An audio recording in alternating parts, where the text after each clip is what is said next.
Alright. I like Tenacious D more than anyone probably should. Are we good? Is that enough for check?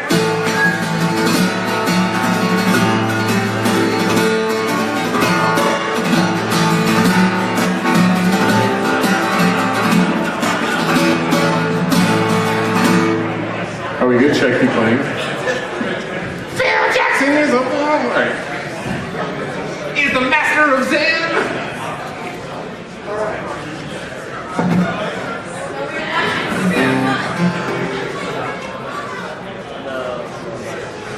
Look, I know when I've worn out my welcome, yet I continue.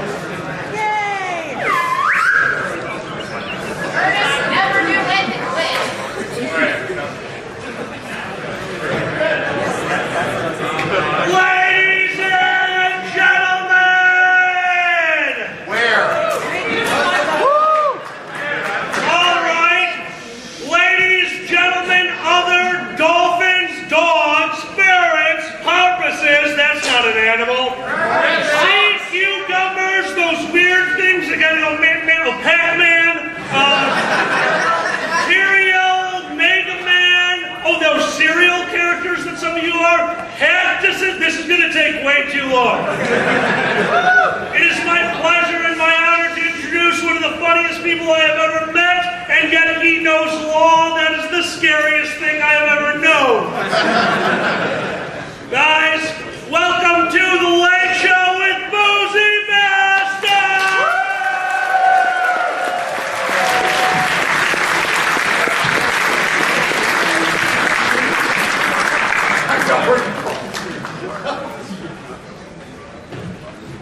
The proper response to break a leg, my friend, is not, I already did. The American version is don't fuck up. We're only 40 minutes late. We're doing pretty damn good by Furry time, aren't we? Fuck yeah! Have you heard about any good fire alarms lately? Yeah! Oh my God. I am sitting in the programming office 10 minutes before the show is about to start, writing the monologue and freaking the fuck out, watching Kage run back and forth with a bottle of sake, trying to figure out what the hell is going on. If I had known it was going to take 30 minutes to set up, I just would have enjoyed that fucking show. Screw you guys. Oh, Jesus Christ. Are you all just ready to start? Yeah! Because I'm just ready to start. I had a monologue. I really did. And then I sat back there and I drank. I forgot most of it. So guys, we are just going to start the show, but I can't start the show without a co-host. What is Conan O'Brien without Andy Richter? What is Johnny Carson without Ed McMahon? What is, I don't know, who are the other people in the Manson family? I have no clue. Well, here is my accomplice, the one and only Buddy Goodboy.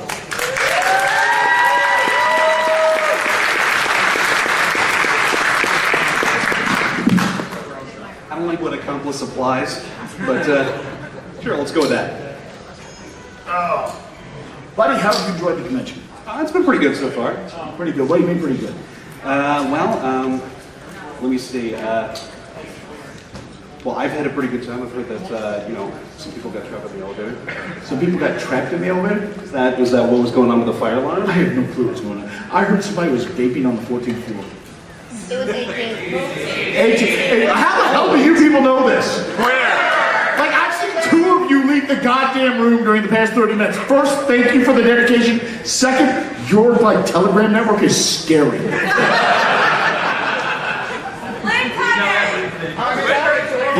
Blank cock, no. I like coming here. I'm here on Wednesday. Somebody told me this is Kage's hotel. I go, well, that's not the name on the deed. Somebody's response was, don't fucking challenge him. The budget can't take the check he'll write. So, what have you been doing at the convention, buddy? I was involved in a little mock trial earlier today. You may have heard about that. I heard you got your ass kicked. I heard I won. How about dogs had good hearing? I thought badgers knew better. Knick-knack, paddywhack, did you like my bone? Normally you're a lot nicer about it.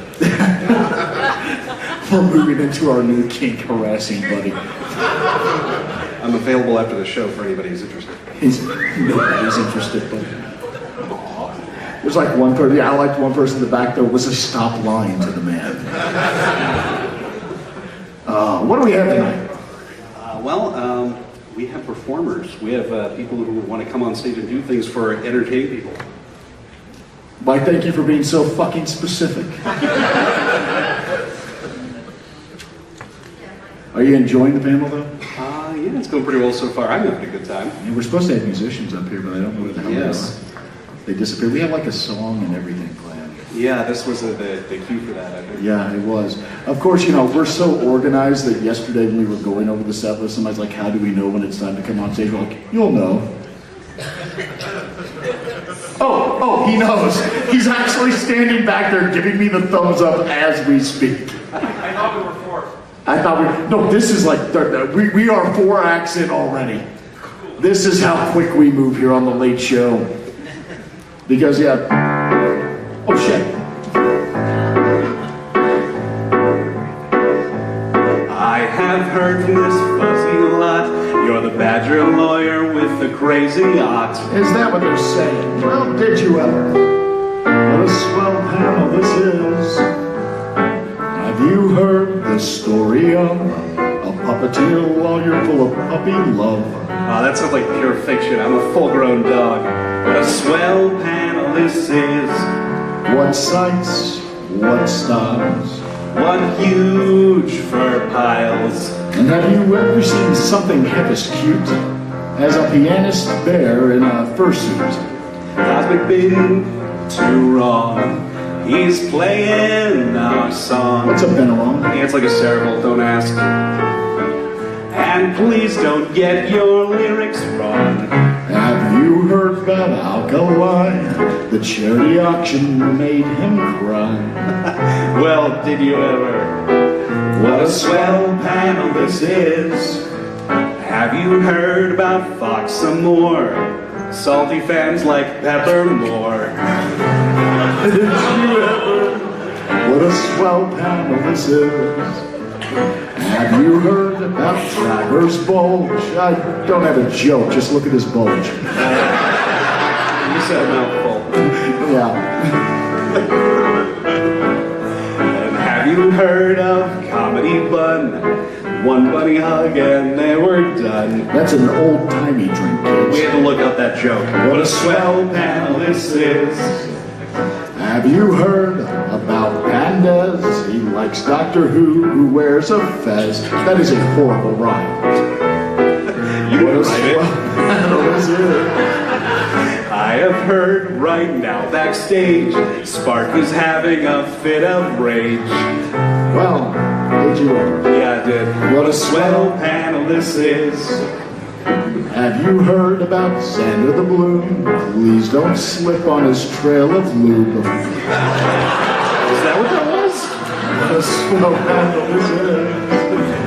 Have you heard of Dixie Lioness?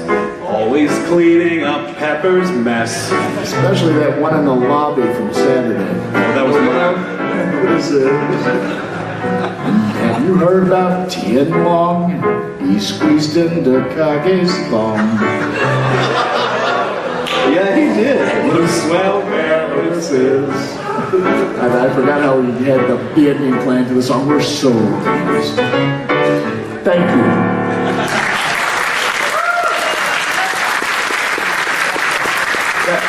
That song was literally 20 verses long before we sat down and said, we can just spill an hour making fun of people and never be invited anywhere again.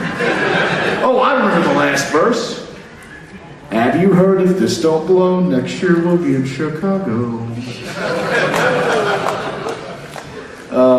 So who's our first act tonight? I thought you had the set list. I don't have the stage manager. Oh, it is the wonderful, the talented Chris the Comedy Bun.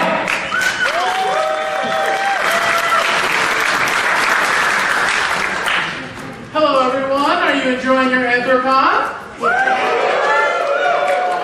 Awesome. I've been having a lot of fun too. what's really weird is I just put together this outfit, and I was really concerned about it, but I was getting a bunch of compliments about it. Actually, I was just on my way down here, and here's why I really, really love furries. Because I'm standing, waiting for my elevator, it's calm, I'm, contemplating, I have a show tonight, I gotta get in the right zone. And so he goes, hey, and I was like, oh, shit, what's up? And I'm like, I like your shirt. And I was like, thanks. I looked down and I go, piss freak. And he just so calmly says, so you into water sports? And I'm like, I don't play them, but I'd probably go see a match or two.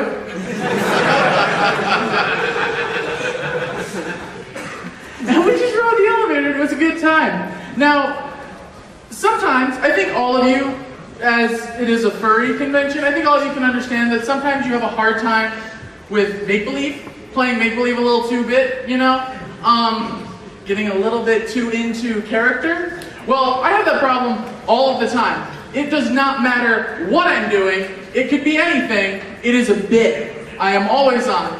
Always on. And it's terrible. Well, it's fun, but all of my friends hate it. So, one time, I'm with my friend, I'm doing my thing, we're sitting there, it's a really calm night, and my friend is from Texas. He is one of the biggest Texans you will ever see.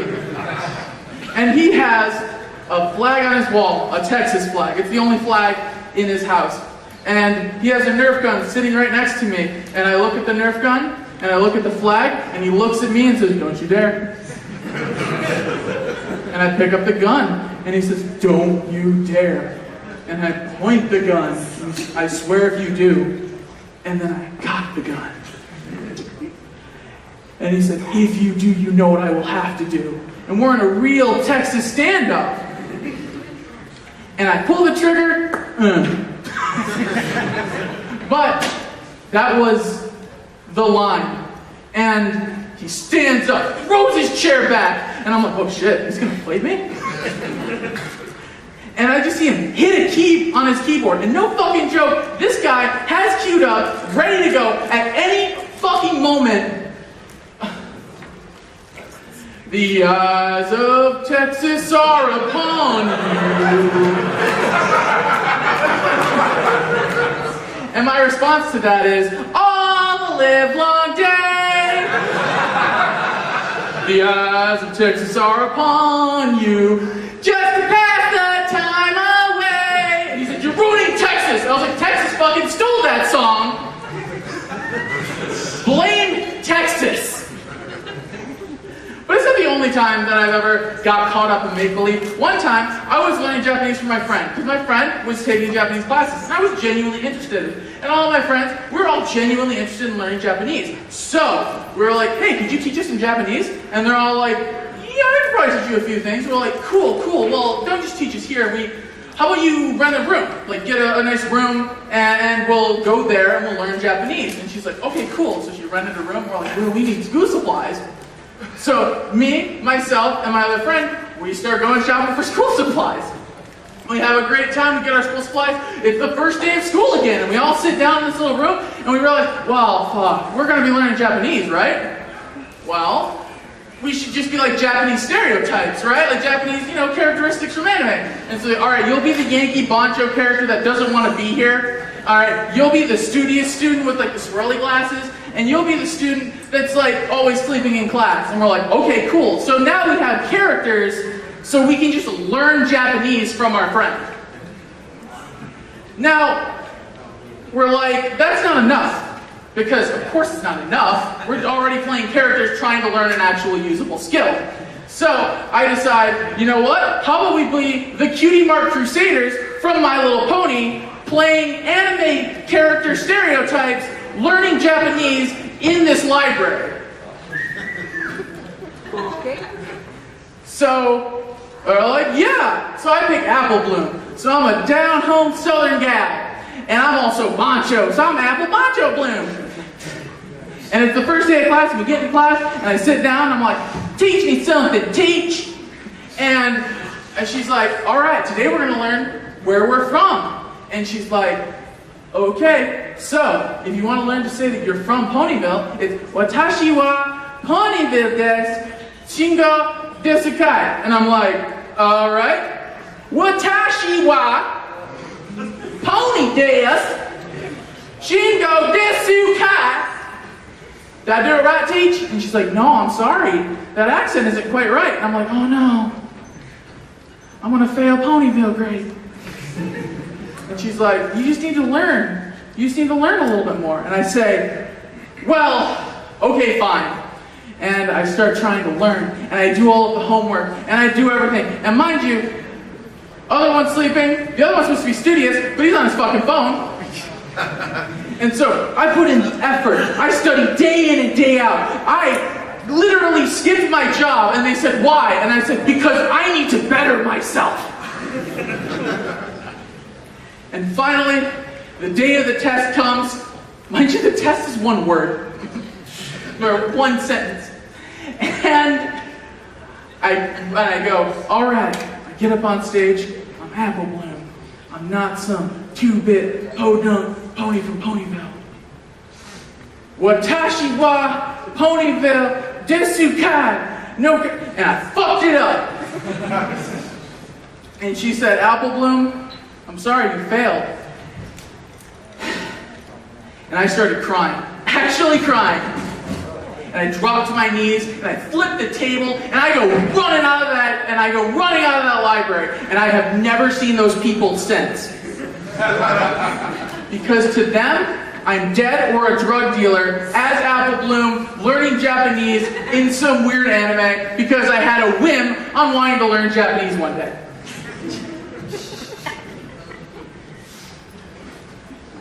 But the best example of really getting into make-believe was one day my friends and I were watching some 2-bit noir film, and we decided, you know what?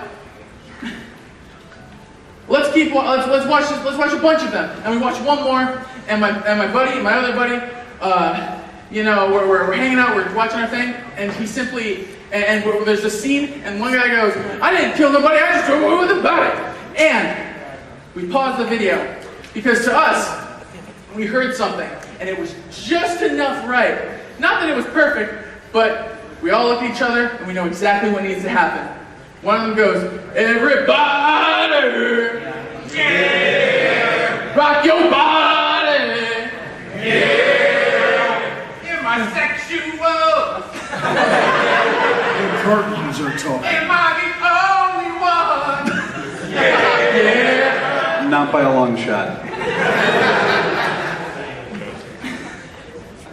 And we go through the whole Backstreet Boys album, and we keep playing the movie. And you know what? It was a good day. It was a really good day because later that day, after we're all done, we're stoned, we're sitting on the couch, we're hanging out, and we're deciding, let's just watch something fun, jokey, it'll be cool. So my friend puts on Ghost Stories. It's a weird anime with a weird dub, very odd. And we're too high for this, but the plot of that episode was simply a ghost piano was killing people. Yes. And that ghost piano called the main character up on the phone, somehow, and simply played Moonlight Sonata, and she knew, let's go to the park, because that's what has to happen. So she goes to the park, she's waiting around, she's like, where are you? I heard you, right? That was where you're supposed to be? And I'm like, how the fuck do you know this, bitch? But we'll work with it. And then my friend is super invested. I look at him, he's like, oh shit. And out of the bushes, a giant piano comes flying and tackles her and sends her crashing down the goddamn stairs.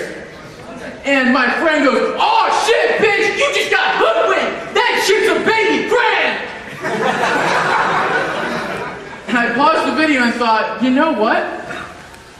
That is the most accurate description of what just happened, because that bitch did just get hoodwinked, and it was a baby grand.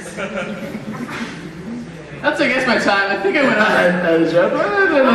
You gotta sit. Fine. You're gonna sit and we're gonna talk to you because I want to hear more about your Ponyville Japanese. Oh, you want to hear more about that? No, not really. No one wants to hear more No one about wants to hear that. That was horrible. You don't count. You want to read Your the parents should have told you that. Let me tell you all about my King of the Hill, My Little Pony fanfic. Ooh. Chris, how long have you been doing comedy? I don't know, probably my whole life, really. I've Okay. always kind of been a joke. Well, how long have you been consciously trying to make people laugh rather than wondering why they're laughing? The first time my dad said he didn't love me. It's a family show. It really is. Actually, I had a chance to talk to Chris backstage for a while, and Chris, you had some wonderful stories about your medical visits when you were a child. Oh, what was that? You had wonderful stories about medical visits when you were a child. Oh, yes. Okay, yes, that's right. Okay, so my doctor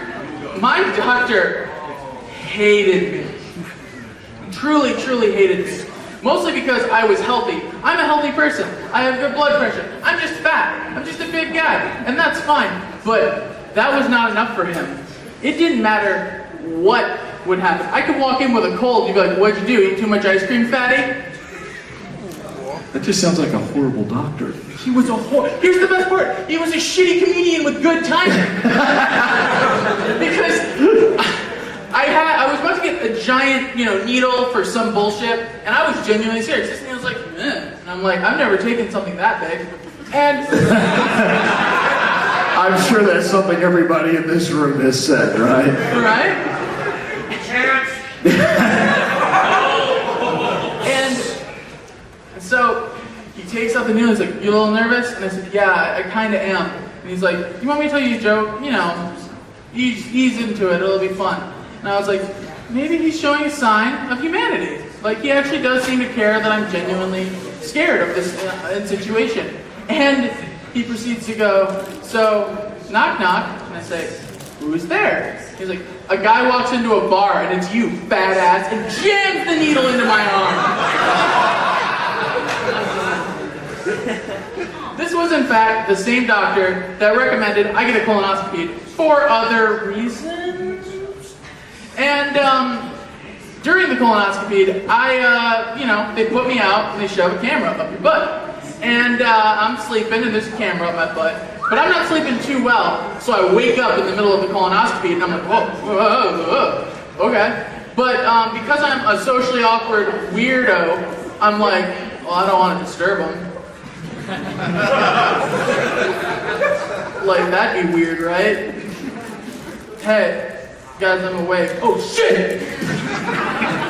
So I'm like, well, but I'm also awake. Do I just pretend to sleep?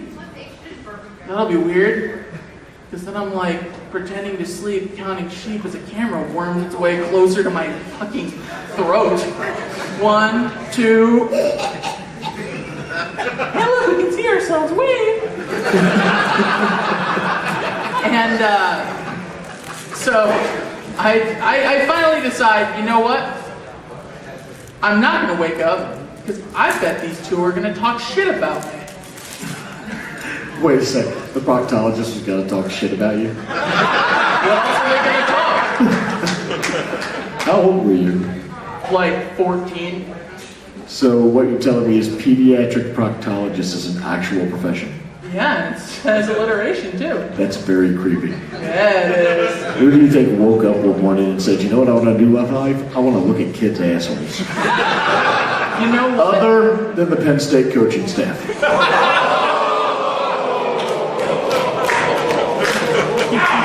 They say do what you love. I think we found a way to prevent sexual assault on minors now. Just Give them an alert. You know what? My mom always said doctors are just sociopaths with a support system. Yeah, it sounds like your doctor went to the same medical school as mine. Whenever I go in, he says, "Okay, I'll get ready for your prostate exam. Just put your pants over there next to mine." he wishes that was a joke, but don't worry, visiting hours with his dad will start soon. Chris, where can we see you do more of this lovely, family-friendly act you have developed about shoving things up children's asses and ghost pianos and piss freak shirts? You make me sound so so entertaining. I am just summarizing your own statements here. You know what? That's fair. Yeah. You can find me on YouTube at The Matching Ties or Matching Ties Network or Twitter. You can also follow me on Instagram. There's also a bunch of business cards I've been laying around. You can find those. My Instagram is The Comedy Bunny, but that's mostly just Gundam models because I'm lonely. Nice. Ladies and gentlemen, Chris the Comedy Bunny. Thank you very much.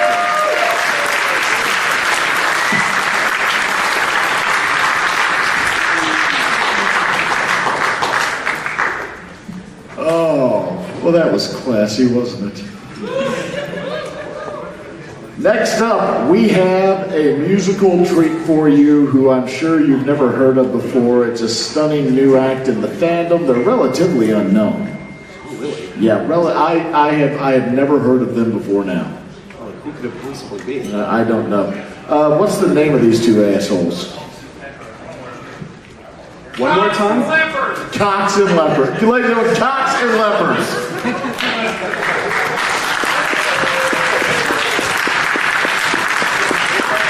Yep. You sing first. Hi, I turned this. Oh, it's good.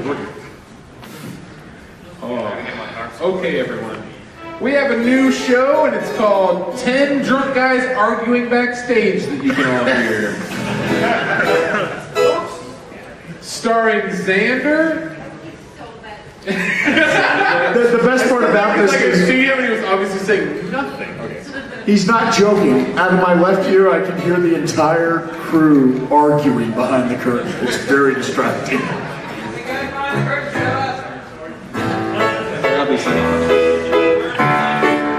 Okay, guys, so we're gonna do this song, which is kind of a sing-along. All you need to say is, well, all right. Here we go. 3, 2, 1. Well, all right. Oh, you know even more song. Okay, okay. So here's all right.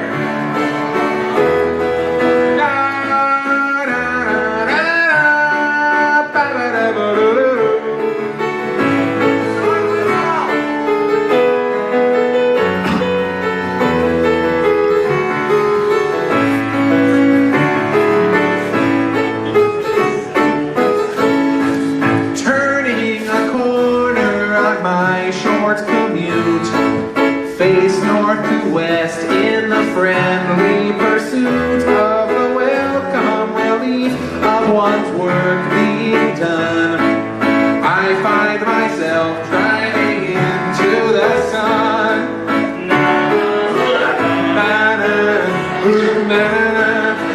Reaching above Foursquare on a hinge, swinging it down, try to block the orange ball of sweaty white light in my eyes. It will run as I find myself driving into the sun.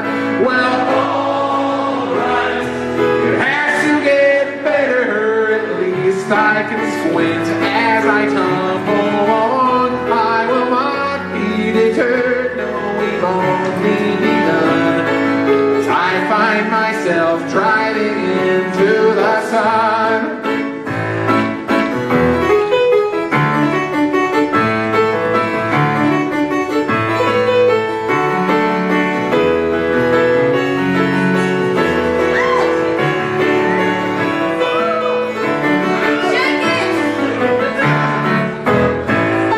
Sinking too quickly, it ducks down below.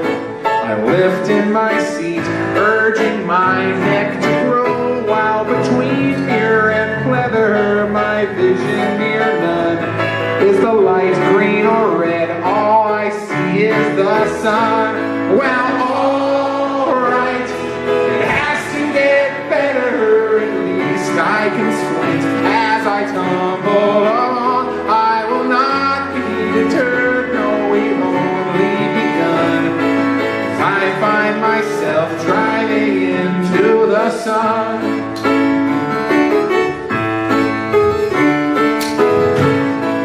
Shimmering pieces of reflective glass fall from the mirror of the truck I can't pass. And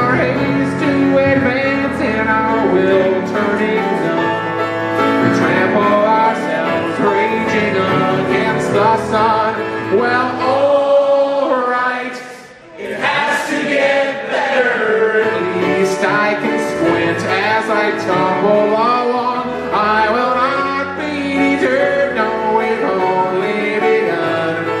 As I find myself driving into the sun, well, alright, it has to get better, and this time it's safe. As I stumble along, we will not be deterred, no, we've only begun. As I find myself driving into the sun.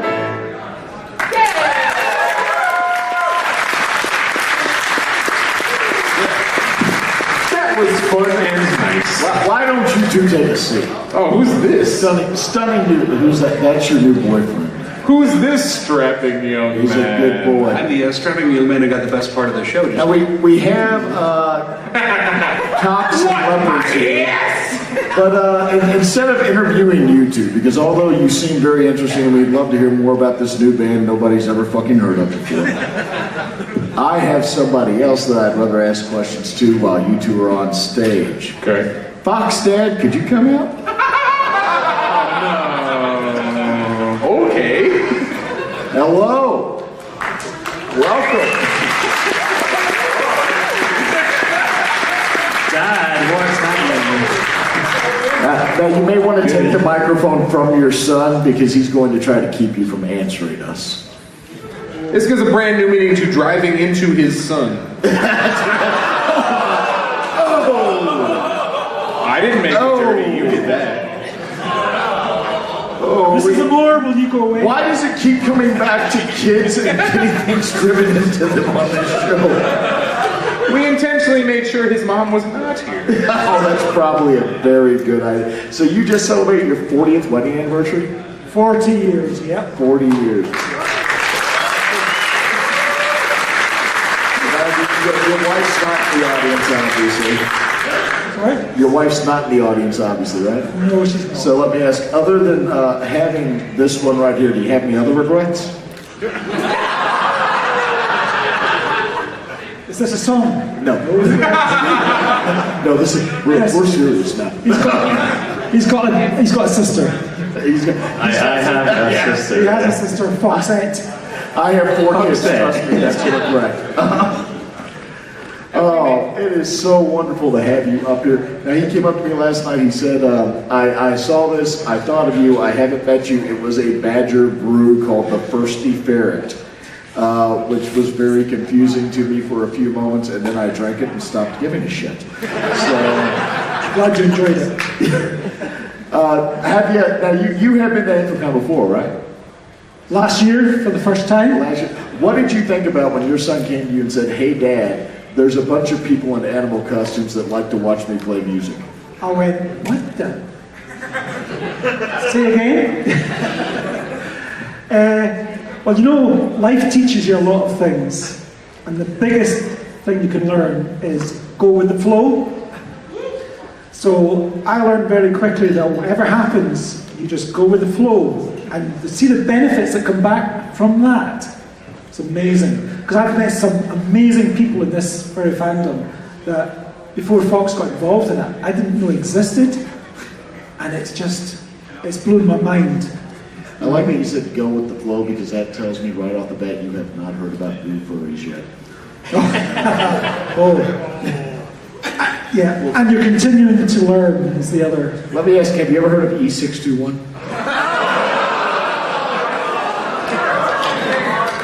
Neither one understand I'm not saying You should can look find at it in my I'm not search saying you history, it's fine.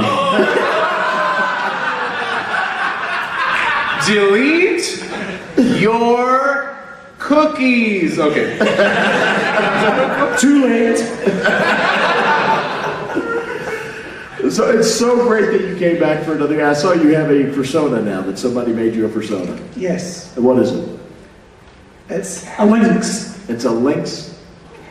For a second I thought you said Lynx a cat. For A feline. for a split second There's I thought no you said- woos. No cats are here. Well, cats feel pride. They just don't know how to express it. Ooh. I mean, lions may, but whatever. They don't count. If you go dogs, whoa, yeah. I rest my case. So you're a lynx. I saw your wife is a koala. Koala. So what you're telling us is Fox is adopted. Absolutely. Who else is going to take a fox in? Come on. Well, guys, it has been great having you up here. Thank you very much. I am certain that you want to get to sleep. And how far ahead is Scotland from us? 5 hours. Yeah. Welcome to the past. Thank you. Is Trump still president in your far-off time of 5 hours ago? Give us hope, Fox Dad. This is something that's been, I don't want to say concerning, but Scotland doesn't really like the English football team that much. Yeah, you know what? I hate to say this because I told him this joke the other night, and Fox Dad last time I told him went, Now I told Fox this, and he said, oh no, you totally should tell him that. But I asked if they enjoyed the 4th of July fireworks, and they said yes. I said, you know why you don't have them like that in Scotland? Because you actually have to succeed in getting the English the fuck out of your country before they get the fireworks. We keep trying. 800 years, Jared. 300. 1,000. Flag of occupation has been 300. You may take my life, but you'll only delay my freedom for a long Never period take of my time. deep fried Mars bar. Hey, Boozy, can I tell you a story? Yes. When I was coming up, I said to Fox, I've got so many stories about you that I'm going to look forward to telling everybody. And you know, I was going to be nice, but if you're offering, But- please. No, then he then responded and saying, but you forget, I've been on tour with you and I've got stories about you that you've forgotten, so I can't. So you should tell them a story about like last night, how you got that bruise. Wow, I'm sorry, that was very ambiguous. He's in an abusive relationship. Do we need to call We're trying to get him someone? out. We're both lawyers. Do you want to? A 40-year abusive marriage. He actually said to me, remember that time, Dad, in the south of France, near Marseille, red wine? I says, no. He says, well, I've got the rest of the story. I just love that. You should tell them the story of how you. There's really not much to this. I just find my dad completely drunk off his ass on French wine. Yeah, and I had 2 furry friends there, okay? I was going to introduce him to him. He stands up, he goes to shake their hand, and then he literally falls back into a plant pot. Like, hey, I'm Fox's dad. That was worse than pepper, and that's saying something. Yeah, okay, so... This is the best You actually interview knew where ever. you were. Well, no, I didn't. Well, the thing is, it was a Paul McCartney Beatles tribute band. The Beatles! Woo! I was the manager, so my responsibility is to stay sober, make sure everything works, nobody gets into trouble. Fail. Yeah. It's the red wine in the south of France. If you're sitting there in the sun, which we don't see in Scotland, as you know, it's hot, and after the 3rd bottle, disappears. He's not kidding. There's at least 3 balls. Fox put me to bed that night, okay? I told you. I have never seen purple puke before, my god. I've never seen Pepper have purple puke before. It was... I mean, I beat you on that, Pepper? I don't drink very much wine. I mostly drink just really shitty beers. Yingling's fine. I'm sorry. I didn't mean to say shitty beers. Help Yingling. I usually walk up to a country. Hello, Ireland. Deutschland. I walk up to a country and I say, bring me your shittiest beer. Because that is what you judge all of our beers by, so I would like to judge yours as well. And they'll be like, we're Australia. I can only do a Scottish accent, I guess. We're Australia. We call it, like, you got Dos Equis, we got Quattro Equis. It's called 4X, and I kept calling it Quattro Equis, and they were like, what is this language? And I went, it's called English. Oi, mate, let us speak it. So anyway, we're drinking Quad X. That is their shittiest beer, and I said, this is delightful. Bring me 5 more, please. You've been there. You've been freaking everywhere. Where'd you go to? I'm talking like, so we're going to this country called Singapore. Like, I went to school there.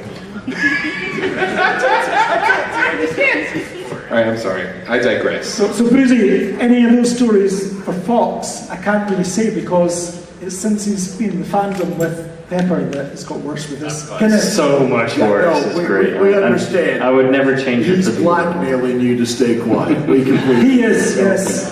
Guys, this has been a wonderful interview, and I want to hear more about this later.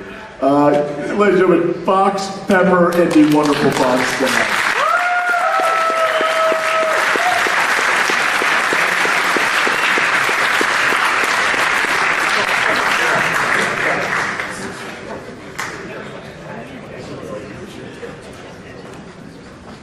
Oh my God. I don't know how we're going to actually follow that up, but where you have Fox and Pepper trailing in their wake like a drunken slug, collecting the pennies that are dropped on the floor by all of the fans, you will definitely find a top-hatted stockbroker, won't you? Yes, that old chestnut. I've heard that one. Yeah. That's, as Grandma always said, the ferret in the top hat will take your money. Grandma was a little bit wacky after a few years. She liked to drink. So ladies and gentlemen, let's go ahead and bring out the camp follower, Alkali Biscuit.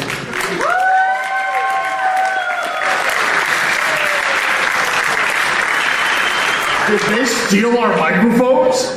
I was just going to yell at the keyboard until it picked it up.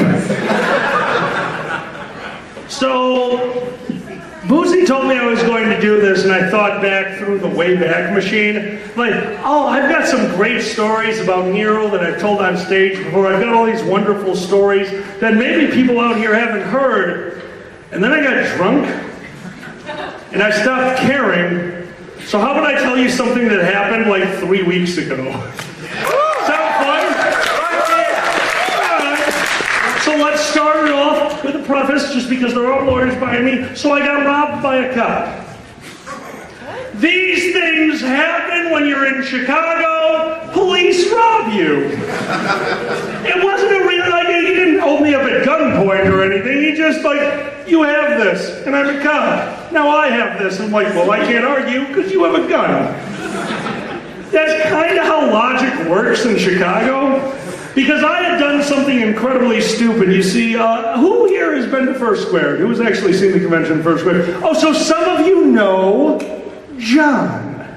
Or as I know him, Beardo the Magnificent. Do you know why I call him Beardo the Magnificent? We have a rule that John, who is totally okay with beating the shit out of me, is right when he is in arm's reach. And one day, he was in arm's reach, and I called him an asshole. And he touched my shoulder, and he said, I'm in arm's reach. And I said, then you are not an asshole. You are Beardo the Magnificent. He took his hand from my shoulder and said, I accept, and walked away like a peacock. He thought it was funny until I changed his badge to Beardo the Magnificent. Now he sends me hate mail even though he lives a mile away because stamps are cheap and letters are funny. Anthrax is a sin. Well,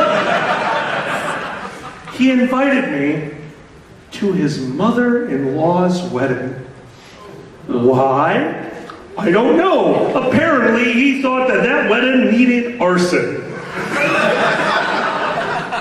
I'm not a good party guest.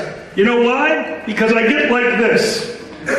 On main stage at Anthrocon, I can't see the audience. Right now, I can't see the audience not because of the lighting, but because you are all just blurry, amorphous blobs, except that one is hot. That's all I got. No, seriously, you are a super hot blog. Boozy has a hot blog, you're a hot blog.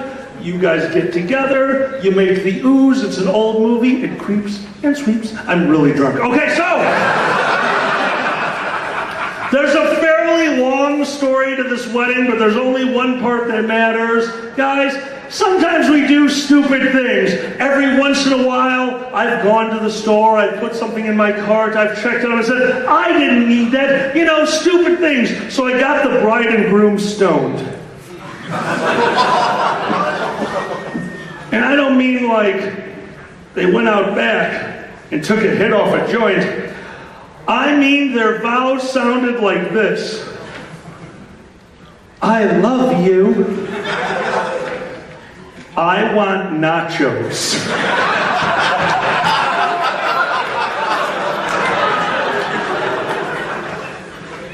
We're still friends somehow because it was a damn good wedding. Well, here's the thing. The same thing with Anthrocon, the same thing with everything I do. Every once in a while, I just have to get home. I have a job that will not let me take a lot of days off. I take out for conventions. I don't get a lot of extra days. So I decided, after drinking the entire night, that it was time to go home, and I know what you're thinking, and I'm going to stop you right there. I will never drive drunk, and neither should any of you. And in my room at this very moment is a breathalyzer. Because I know I won't drive drunk, but I also know I am fucking stupid. So every once in a while I go, I want to go home. I am staying right here. And according to this, I can have 3 more drinks before I die. Well, on this night, my friends all left. They had all had the same idea. They went home before me. I was the last person there. But I laid down in the bed. I took an hour nap. I woke up. I brewed a breathalyzer. I made beer out of a breathalyzer and at exactly 0.05. I'm like, I can drive with that. That makes sense because fuck you, I'm drunk. Well, I drove home. We were in Wisconsin. I live in Chicago. Let me tell you the difference between driving in Wisconsin and driving in Chicago. I was driving down Wisconsin and I went, ah, the scenery. I drove through Chicago and I went, ah, the crime. Well, this was at 3 in the morning. Now I can say this beyond a certainty of a doubt, Your Honor. I was not drunk, but I was tired. You take any lesson away from this? Being tired can be as bad as being drunk. I wasn't falling asleep behind the wheel, but I was not driving smart, and I was pulled over for swerving. You know who else swerves? Drunk people. You know what makes you look drunk? If you have all the leftover booze from the wedding in your trunk, because that's why you were invited in the first place. I stopped the car. It sounded like a mariachi band, but no tequila because I drank all of that shit. And I sat in the car. It is 3 in the morning. I'm exhausted. I can't think clearly. Now, I've been pulled over before. I speed. I'm an idiot. I shouldn't do that. You should follow the law. Within reason. Going 5 miles an hour, if they pull you over, that's their fault. They're prejudiced against good drivers. 5 miles over is a good driver. 10 miles over is a confident driver. 15 miles over, they want the ticket because they're attracted to police officers. I usually go 16 miles over because the fat ones can't catch the 15 miles over. I had a fat joke against myself, but I choose not to tell it.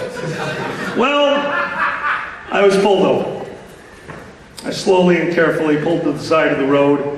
There was a very large shoulder to pull off on.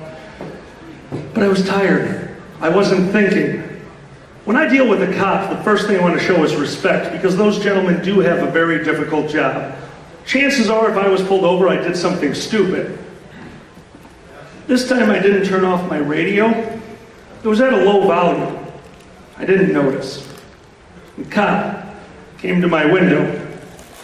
Son, can I see your license and registration, please? Absolutely, officer. And I opened my glove compartment, and a pill bottle with my mate's name on it, filled with 3 joints, opened, and the officer shined his flashlight into the car, said, "Son, what's that?" And while I was trying to think of an answer, the song on my radio continued to play. Driving into the sun, it's all right, nothing else matters. I'm sending out some pretty bad signals right now. Said, officer,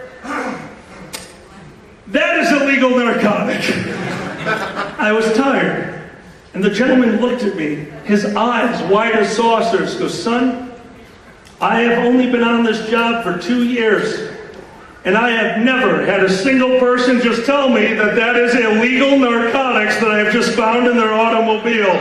I said, sir, you have never dealt with a furry.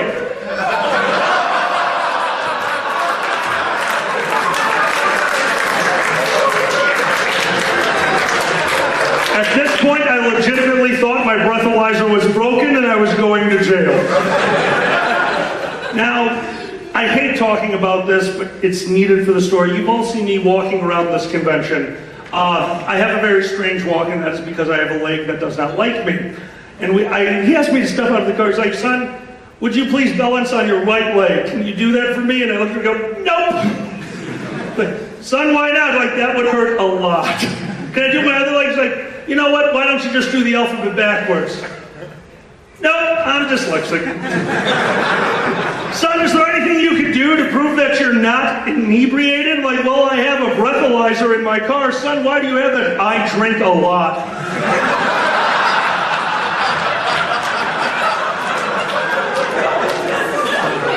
Son, you want to tell me what the hell you are doing? And I gave him nearly the same story I gave you. And this gentleman, who was smiling the entire time, looked over at me and said, son, would you mind taking a seat in the car? But before you do, I need to know something.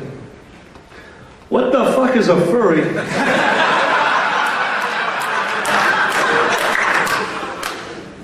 Why am I, sir? I gave him the briefest of explanations, and he stopped me. He's like, son, you meaning to tell me, like, look, I don't like telling people what I do at this place, not because I'm embarrassed about it, because they don't need to know. But right now, I was tired, and I'm about to get taken to jail. Like, I make money for animals, please do not shoot me. Please do not. He's like, you make money for animals, what are you talking about? He's like, well, I do this thing called the Dragon Show. Shut up! Son, why don't you take a seat in your car? I was sitting there for 20 minutes. And finally, the officer came up to my car with the pill bottle that he had taken with 3 joints in it. Son, you are one fucked up individual. Thank you, officer. And once again, I use this line a lot because I love to tell stories that will help you, and this will help you one day. I'll never forget it. He goes, but son, you've treated me with nothing but respect, and even though I thought you were lying, no one could make up this shit.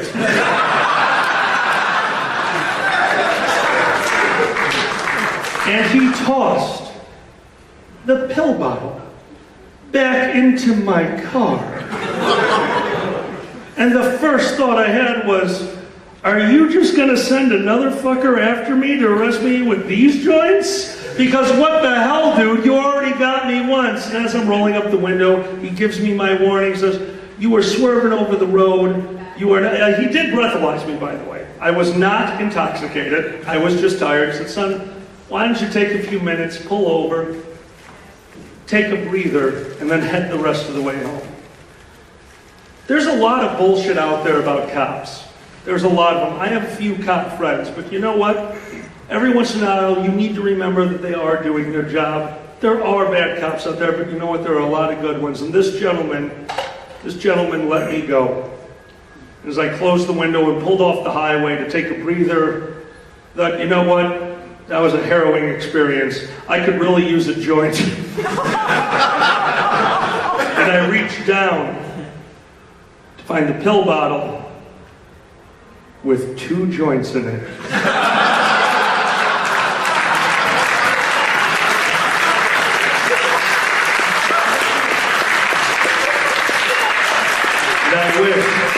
I wish that was the end of the story.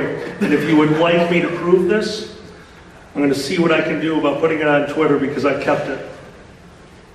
He gave me a ticket. It wasn't a ticket that I had to pay. It was a warning. I will black out all the pertinent information because he didn't circle anything. He didn't put any needed information on there. All I thought at that moment, with my eyes wide as saucers, my body failing me as I was tired, was, holy crap, he was in his car for 20 minutes, and I know what he did. And I want you guys on Monday to take a look at my Twitter account, alphalai_bismuth. I will take a picture and send it out to you because this is a truly unbelievable story that I was this close to telling on main stage, but I didn't know how to do it. Because in my house, on a warning, is a ticket that says 5 dick-shaped things.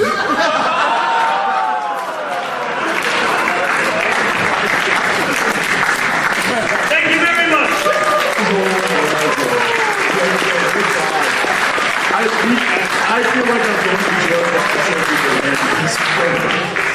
Ladies and gentlemen, Alkaline is.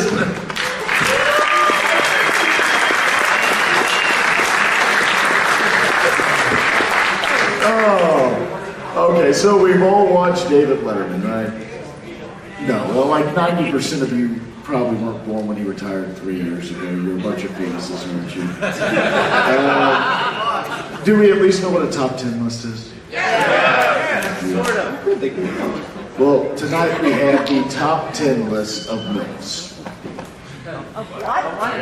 MILFs. Monsters, you reprobates. Monsters I'd like to forget. Number 10 are the graboids from Tamers. You know, the sand dicks. Number 9 is the killer clowns. But only the nose, because you may be into snuff. Number 8 is Dracula, who knows how to suck the dorsal vein. There's absolutely no doctors in the audience. Yeah, thank you for that one. Number 7 is the leprechaun. He's the perfect height for many things. Number 7 is your mummy, because some people get wrapped up in incest. Number 5, Buttafuoco, Buttafuoco, Buttafuoco. Number 4, the imp from Doom.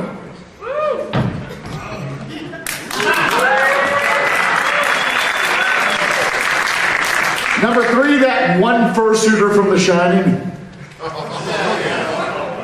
Number 2, 14 goddamn werewolves. And the number 1 monster we'd like to forget, Harvey Weinstein.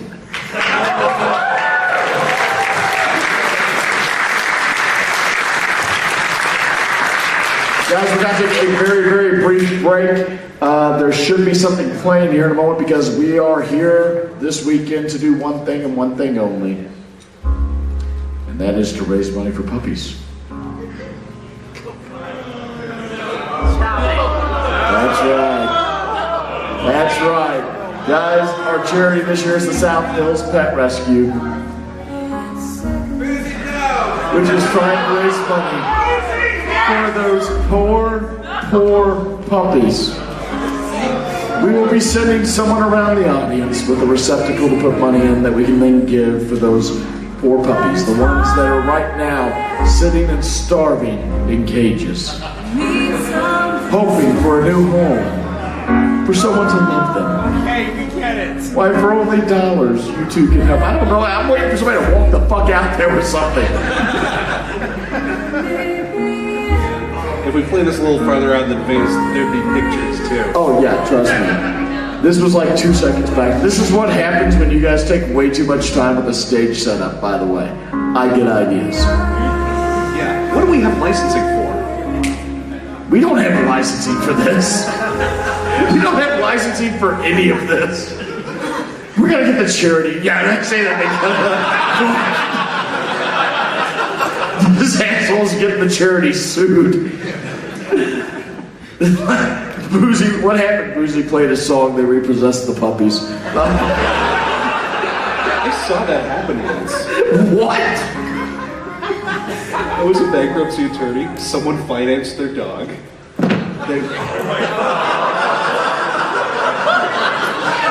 Did you just say someone financed their dog?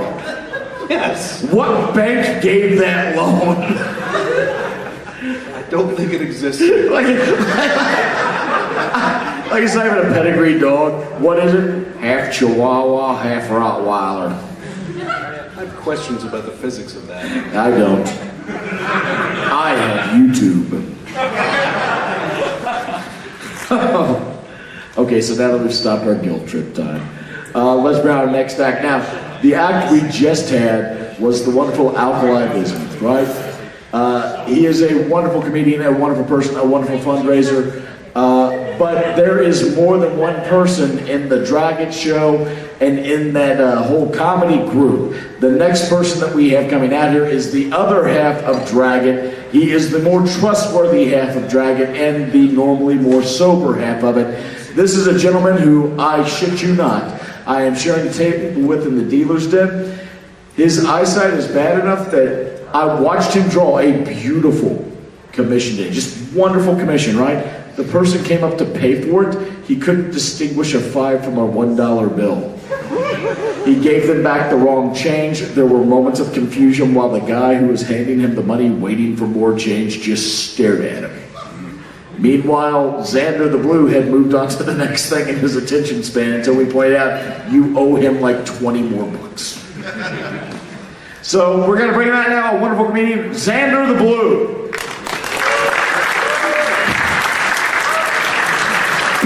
Just get done telling people about your bad eyesight. You trip coming on the stage. Wonderful. I got it. All right. Hello, everyone.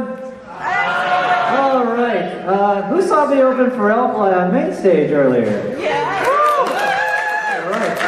That was amazing, and thanks for coming out to that. But like, when I found out I was going to go on, I was like, well, let's see. Let me go over my material. Can't do that. Can't do that. No fucking way I'm doing that. How would you like to hear that stuff right now? Alright, good God. Alright, so in reality is funny in a way because I pride myself on taking a premise and figuring out a joke and figuring out the punchline. Sometimes reality just gives you its own punchlines. Let me explain. When I came out to my parents, it was very dramatic and it was a big deal, and you know, we got over it, but we're fine now. Fast forward years later, my most recent Mother's Day, we're sitting down for dinner, and my mom goes, she lets this out of nowhere while we're having dinner. She says, you know, it's funny, when I was pregnant with your brother, I would always be craving salads, but when I had you, I had always had a craving for ding-dongs. And then we proceeded to eat in silence for 5 minutes. Now, I wanted to be a bad person, just be like, well, why do you think when I'm writing Alkali, I'm like, where's the cream filling? Yeah, right. That's good stuff. Hostess. All right. So, anyway, here's some terrible things about me. You know, like I said, it's hard to come up with material, and I've gotten better at figuring out what I think is going to work and what's funny. But then I'm like, you know what? Hey, genius, you're the same damn dragon that burst out laughing in art history class when the teacher told everyone, and I was the only one who did it, I burst out laughing when the teacher said, and this famous painter was killed when he was accidentally hit by a train. I know, it's terrible. Let me explain. In my mind, I could be that artist, because I know the artist Hayes. You just walk around and start thinking weird shit. And I will do this. I'll just be like, what came first? The pearl necklace or the pearl necklace? Like, was it like back in stone times was like a caveman about to finish like, oh, I'll make pretty, and then he had an idea for jewelry? Is that how that works? Because when I'm close to orgasm, I don't think, let's get creative. That's not a thought that goes in my head. Like, even if you're a painter, I mean, like, maybe if you're Bob Ross, oh, there's a happy little bush, maybe. I mean, the best you could do is like, oh, Jackson Pollock, yeah, I meant to do that. But no, that's the kind of thing I'm thinking. I'm like, think about that, and that's when I get hit by a train. And you know what? The other thing that made me laugh about that, what's the last thing the artist did in life? He painted the train! I know, I'm a terrible person, I'm sorry. Anyway. So, who wants to hear a story about my butt? Alright, fantastic. God knows that's not enough, eh? Alright. So, which one am I telling first? Oh yeah. I'm getting up there in age and things happen every once in a while. I had a bit of a health concern where, well, let's just say I went to the bathroom and either I am a ripe woman, come of age, or I need to see the fucking doctor. I go to the doctor and I was like, well, we both know what needs to happen. Let's turn around and assume the position. I know a lot of comedians have done the thing where I got fingered by my doctor. The difference here is, both me and my doctor know that I am extremely gay. So normally, he's about to go where no man has gone before. Or both him and I know that where this is strictly Federation space. Catherine's love, same shit, different day. And so, I drop my pants, I assume the position, and he's like, all right, this might pinch a little. I just want to be like, bitch, please.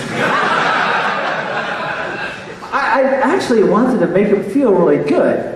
I wanted to be like, oh my God, your fingers are so big. You drew the biggest turkeys in class. You're like Bizarro Trump.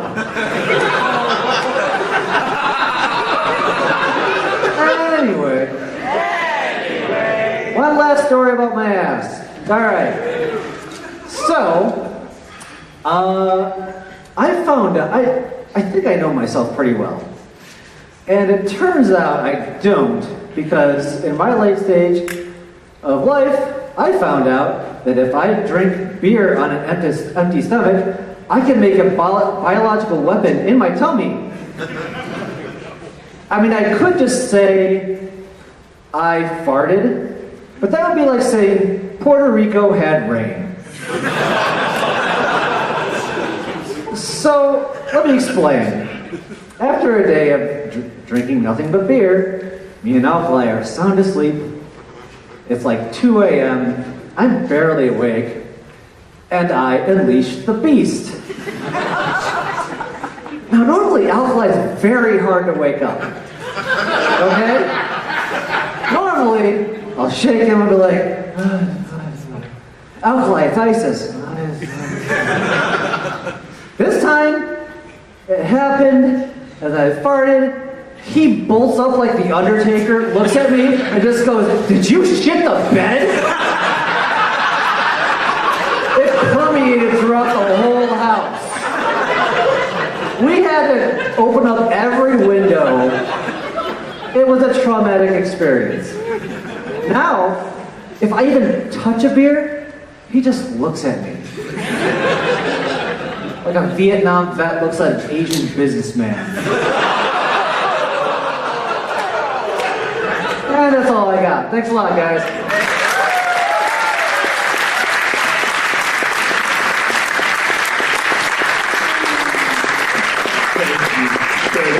Ladies and gentlemen, Sandra the Blue. Oh, nobody put this on YouTube. We will get so many hate comments. Literally, yeah, you guys realize out of the comedians we've had up here, fully 3 of them have done nothing but talk about their ass. Oh my God. Oh. I'm sure the next one's not going to be any better. Oh, actually, the next one probably will be. Ladies and gentlemen, we have a real treat for you. He was on this stage last night for his own show. He's agreed to come back and grace us this evening with his take on current events. We have headline news with Datadog.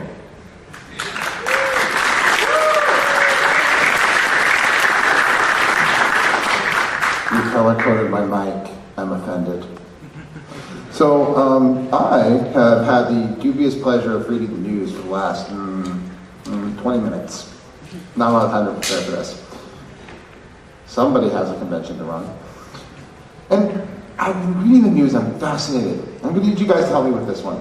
Because I can't believe it. I need you to verify this is true. Because some of this is really that bad. Did you know, in Miami, police there were just ordered to pay a stripper back a day's worth of wages that were confiscated from her. Anyone care to guess a number? It's a fun number. You guys got a guess? I read your notes before the show, so. Is it Miami? It's Miami. It's a stripper in Miami. And what day of the week? Let's say in one day she made $19,931. Okay, so we're talking like a slow Wednesday in Miami. Pretty much. Now that was the best news I had for the entire day of looking at the news for the last week. Man, I'm in the wrong business if those strippers making $19,000 a day. I know. So am I. I mean, I know what club she works at. I don't think they take devilish dogs like me though. Another news is interesting. Rampant cheating in the NFL. Anyone surprised? Oh, good. Neither am I. Yeah, I'm not very funny. I get this. The news is not very funny right now. I mean, the best news I've got is that pit bulls were voted the #1 favorite dog breed of the world. I know. I find out to be the best and happiest news I've got. So now I just think it goes downhill from here. I mean, if we go into politics, we got the fact that a Cheeto has asked Twitter. We all love Twitter here, right? Everyone here loves Twitter? Okay, good. So, you know, the New York Times Twitter just got asked to delete the New York Times Twitter account? Yeah. Surprisingly, guess where it came from? The account they actually should delete, the Cheeto. Whistle, chirp, chirp, chirp, wow. The other news is really dull today. Oh, did you hear about the fire alarm at a major convention that happened to Oh, y'all heard about that. Apparently they said a brony was, no, I'm sorry, not a brony. A pony was having some problems and it smelled like cotton candy. Did somebody happen to light a pinky pie on fire? Wait, it was a pony that set off the fire alarm? No, but pinky We have somebody who can talk to them in Japanese. What? No. I mean, they said it smelled like cotton candy. So I'm suspecting somebody lit pinky pie on fire. Oh, did I say something mean about a pony? I'm sorry. No, I'm not. Do it. No! It's not that type of crowd. No, apparently, one of the things. Oh yeah, there was a parade today. Apparently, the city of Pittsburgh reported that it was one of the most interesting and diverse parades they have ever seen. They have never seen so many blue foxes. I stopped counting at 10. Yeah, that's pretty much the news. That's what we have? Yeah. That's all we got. Oh, except for the fact that apparently we somehow conned him into doing this again next year. Say what? Oh yeah, your boss told me to tell you that. Oh wait, I am your boss. Nobody wants to see this again next year. No, you don't. Well, I'll tell you what, because we have that message, I'm going to bring out a very special group, a public interest and public service announcement that we've been asked to put on by certain groups here at the convention. So if they would come on out, I've agreed to give them some time. It's like 5 times taller than you.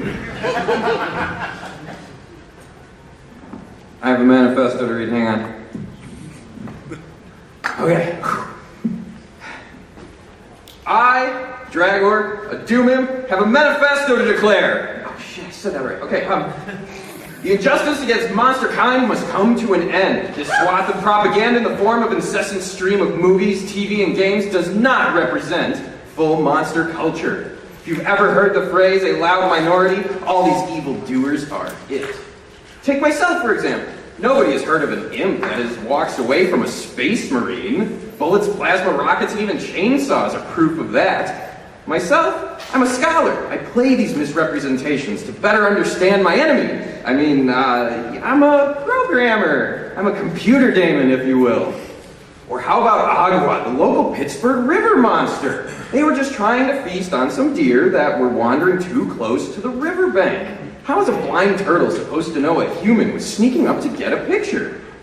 Yes, the human was accidentally devoured along the way, but are we going to paint this monster as evil for what amounted to a misguided snack?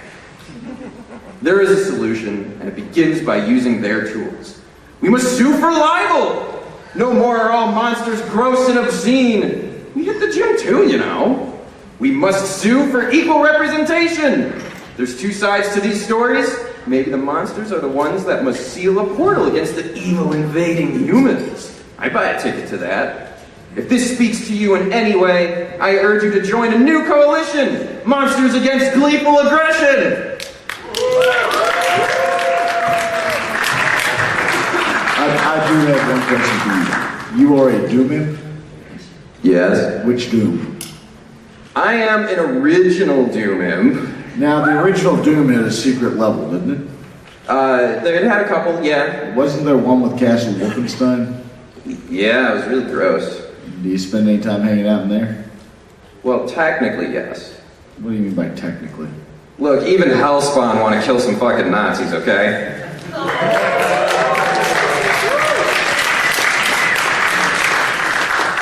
Ladies and gentlemen, one more time for Dragor.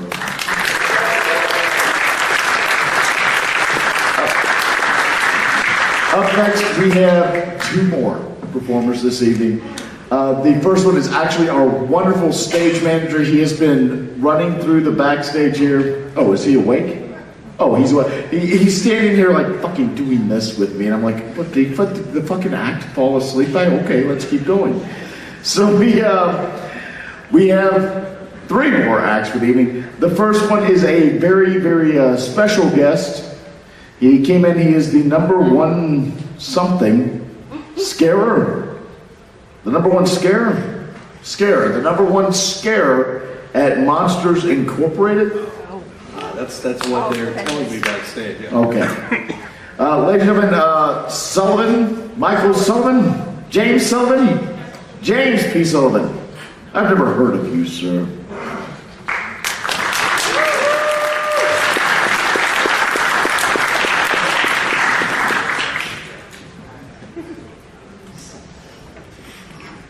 Hello, good to be here. What the hell are you? I'm a monster. Can I just say I've been a huge fan ever since I heard that you landed that plane in the Hudson. That was my cousin. You say you're a monster? Yes, I'm quite clearly a monster. You're quite clearly. Rawr. This is now you were in a movie, is that right? They made a documentary about our work, kind of like The Office, but a little different. It's called Monsters Incorporated. When was that released? It was a very long time ago. Very long time ago. But monsters don't age, which is why I still look so young. So tell me a bit about being a monster. What does that entail? Usually it involves having a tail. Sometimes we have one eye. Sometimes we have like 87. We go and we scare people and we help power everything. You scare people? Yes, scare. That's the job title. You're fluffy and polka dotted and you scare people. Yes? It's 2018, sir. You need to step your game up. But I've got like claws and a tail. That's great. Let me ask, when was the last time you harassed the leader of another nuclear power on Twitter? What's Twitter? Yeah. Look, my blood pressure doesn't even raise unless I wake up in the morning to the threat of the apocalypse. Well, I mean, without screaming, we wouldn't have power. I don't know if that would really cause an apocalypse, more like a stone age. Without, oil, we don't have power either. What's oil? Yeah. See, this is how I know I can't take you seriously. You know nothing about the Iran deals, do you? I mean, I ran once. That kid almost touched me. Yeah, the thing is I can't fault you for not knowing anything about international diplomacy or trade because the fucking monster we're dealing with doesn't either.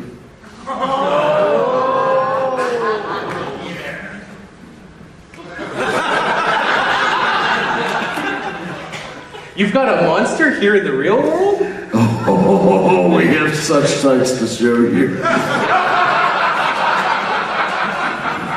Is he covered in fur? No, most definitely. Well, he'd like us to think he is, but we all kind of know it's a dead raccoon that's been bleached. He's trying to hide out, is what you're saying. No, he's very public about it. Well, that just seems odd to me. That seems pretty friggin' odd to me, too. Yeah, tiny hands, though. I have large paws. Grrr. Yeah, but how big is your button? Yeah, he has a button on his desk. It's bigger than everyone else's. I've got a button, and when I press it, it brings me to other lands. Oh, so you're not from this land, you're from another world. Correct. What's the biggest danger in your world? Children. Quite frankly, so monsters in your world think children are a huge danger, right? Oh, they're ferocious. What happens if a child were to get into your world? That could cause an apocalypse. I mean, I know someone, they had to shave all of their body hair just because they got a sock on them. I mean, if a child were to get into the world, how does that get handled, though? There's a crew that handles it, and they're suited up, they're covered in plastic. They're plastic suitors, and they walk around and they scan for things that are not part of our world. When they find a child, do they remove it, keep it away from other people? I believe so. That's not my department. Okay, I think so you're saying that if they find a kid, they just kind of take it away? I believe they separate it from the environment that they're in. Okay. So what you're telling me is our president's actually from your fucking world. Sounds like it. Yeah. Ladies and gentlemen, James P. Sullivan.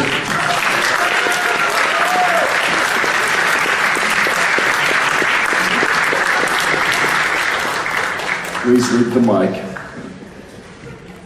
I know what happens when monsters are given a podium. Look, guys, it's 2 a.m. I can say whatever the fuck I want at this point. Kage's been asleep for like 12 hours. Like tomorrow, he'll wake up. Boozy said, what? No. They were all drunk. Oh, okay, now we have 2 more acts. The first act is the gentleman who's been running things backstage all night and making weird hand signs to me off the side. He has some wonderful stories for us. Please welcome to the stage our stage manager, the co-chair of the Furthermore Convention, the wonderful Sparth.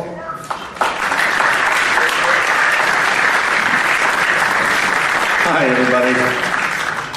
I'm tired. I hurt. But I've done this for years. I was a theater major, and then I got a graduate degree in theater because what's a job? But I went to grad school twice, actually. One semester I went to a school in Florida, and they told me, you have no talent, get out. Okay. Went home. And I was like, well, it's time to find a job managing a Taco Bell. And I get a call out of the blue from an audition I'd done previously, and it was a children's theater tour, and I was like, oh my goodness, yes. And they were like, well, we would like you to play the wizard in our touring production of The Wizard of Oz. And I went, oh, that's wonderful. And I got there, and I went into rehearsals, and it's not that Wizard of Oz. There's the Wizard of Oz, follow the yellow brick road. This wasn't that one. This was a terrible knockoff.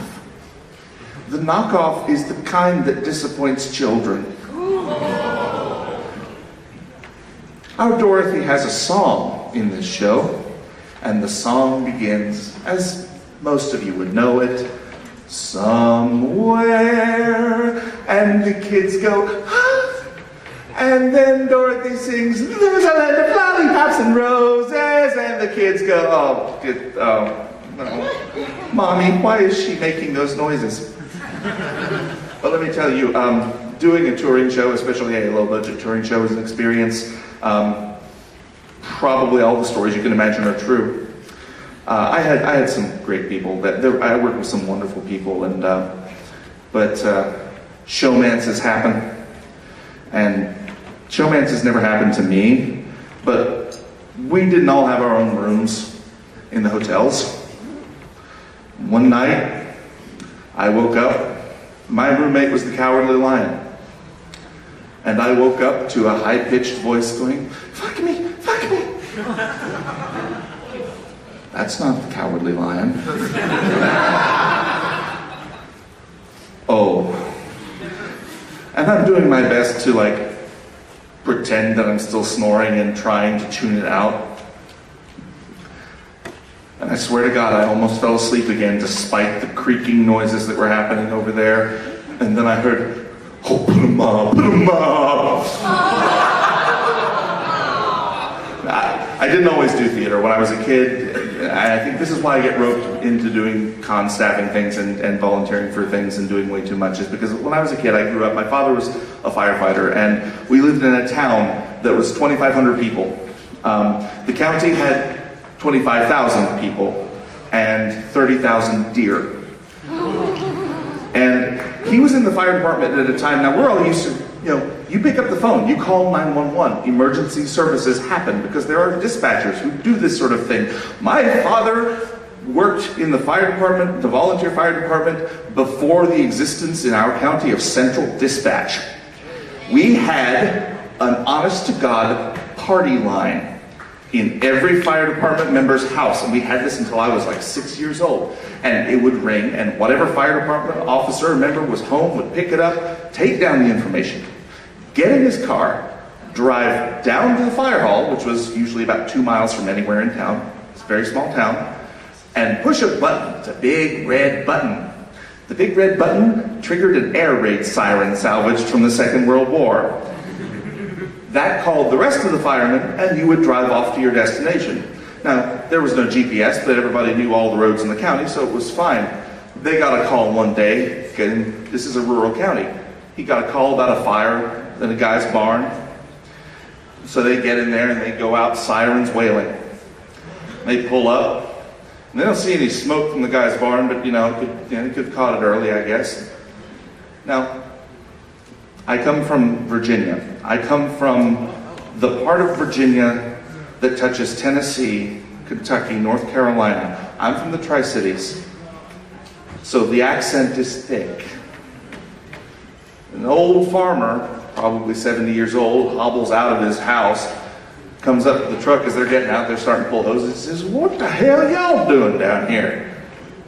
He said, well, we got a call about a fire in your barn. He said, oh, son of a bitch. I didn't say far, I said bar. And there were snoring noises coming from the barn. And there was no animal control. They just had to sort of prod it and hope it went away. Which eventually it did. They did have to spray it, but it went away. The other big story was that it was mountainous terrains, kind of like the Allegheny Mountains here. Very similar, rolling hills with trees that people in Colorado go, you think you have mountains? And I go, shut up, they're older than yours. They would catch fire fairly periodically, and in the great futile effort of humanity to put out forest fires instead of letting them burn all the stuff underneath so that they don't wreck entire civilizations, my father's out on a dirt road the fire is burning up the hill. And they're getting ready to go and cut a fire break. And the wind shifted. My dad, a captain named Jeff, and a lieutenant named Richard are standing there. They were about to head up in the hills, and the wind shifted, and the fire came down the mountain, jumped the road in front of them, set off burning up the other side. And they're feeling the heat from it. The captain looks over at my dad and says, hey, Bo? Dad said, yeah. Bo's a human sacrifice gonna help this fire? I said, hell no, let's go back to the truck. So my father, when I was in the 7th grade, we bought a new fire truck for the first time in 25 years. We bought it from Pierce in Appleton, Wisconsin.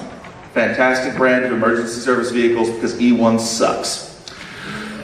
Drove up, got it, custom cab, beautiful. Coming back, my dad, this has an AM/FM cassette player in it, which is listed on the invoice as public information receiving device and playback. That way, your government will pay for it.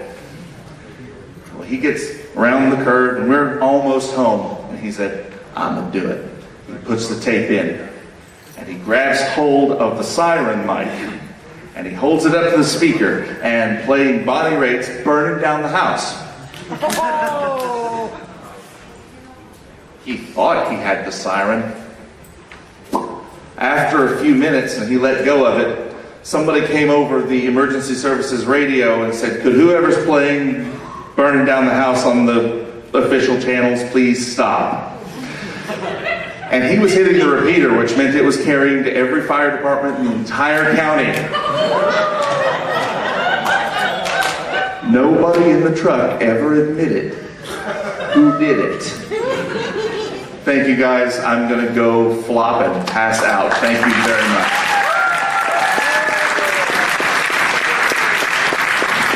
Ladies and gentlemen, our wonderful stage manager, Spark.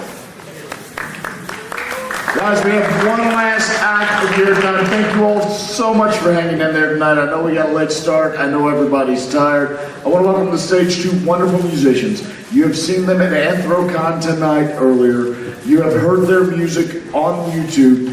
One of them is one of the two parties responsible for that music video, All the Single Furries. Yeah. No amount of sorry can fix that. Ladies and gentlemen, to play us out tonight with the final song, one of their own composition, really, Cosmic and Rhubarb.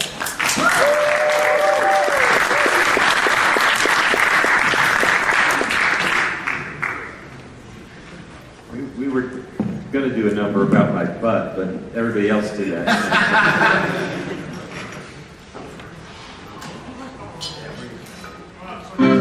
There we go. There we go. We're old, and we wrote this at 10 minutes to midnight, so. Yeah.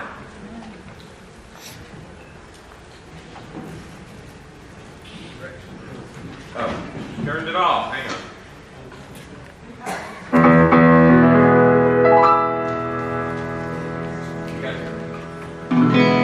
Aren't you glad we sound checked before the show? You got it. Matthew Eagle, we've heard, is an educated bird and a dashing chap. Bucktown Tiger's new norm is to use the question form when he writes his rap. Fox and Pepper, it's true, take a far more epic view and a love song they set out to write. Then there's Cosmic and Rue. Hello. Here to ruin things for you tonight.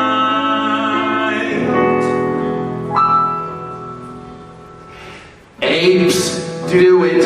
Ants, do it. Lions in or out of pants, do it. Let's do it. Let's fall in love. Quail from Qatar, do it. Oh, sorry.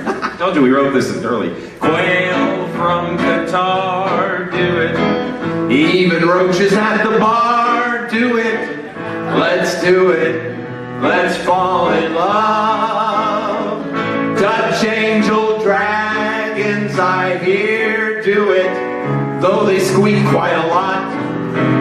Wolves far and near, do it. It's true, they're tying the knot. Worms, do it. Ticks, do it. Germans up in room 366, do it. Let's do it. Let's fall in love. And you're probably wondering, are they going to get to my species? We hope so. We hope so.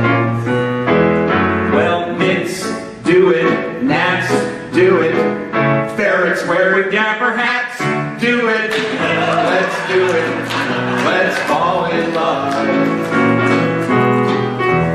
Whales, do it. Sharks, do it. Furries in quotation marks, do it. Let's do it. Let's fall in love. DJs in every dance hall, do it. When the crowd starts to dance, bad dragons all do it, but they're taking a chance. It's true that grams do it, ewes do it, bats who consume a lot of booze do it. Let's do it. Let's fall in love.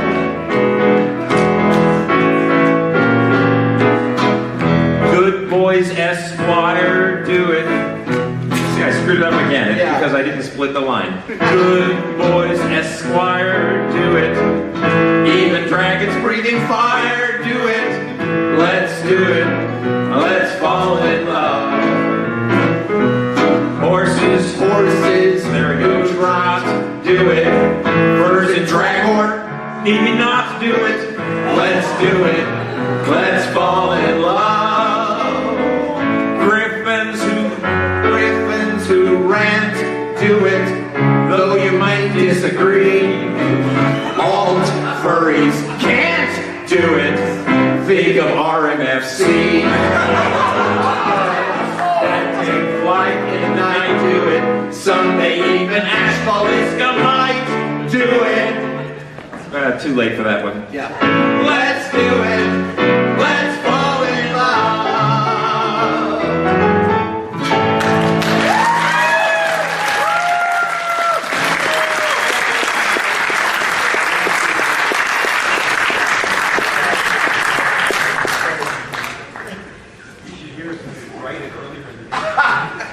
I hope someone got that on YouTube. Guys, that is the show. Thank you so much for that. Another big hand for all the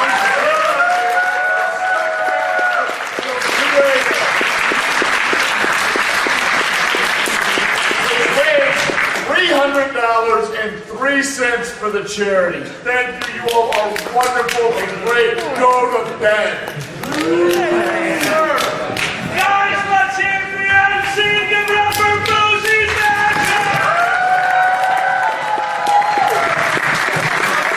Also funny, he's kind of cool and he has a 9-inch dick. Yeah, okay. I had a second part.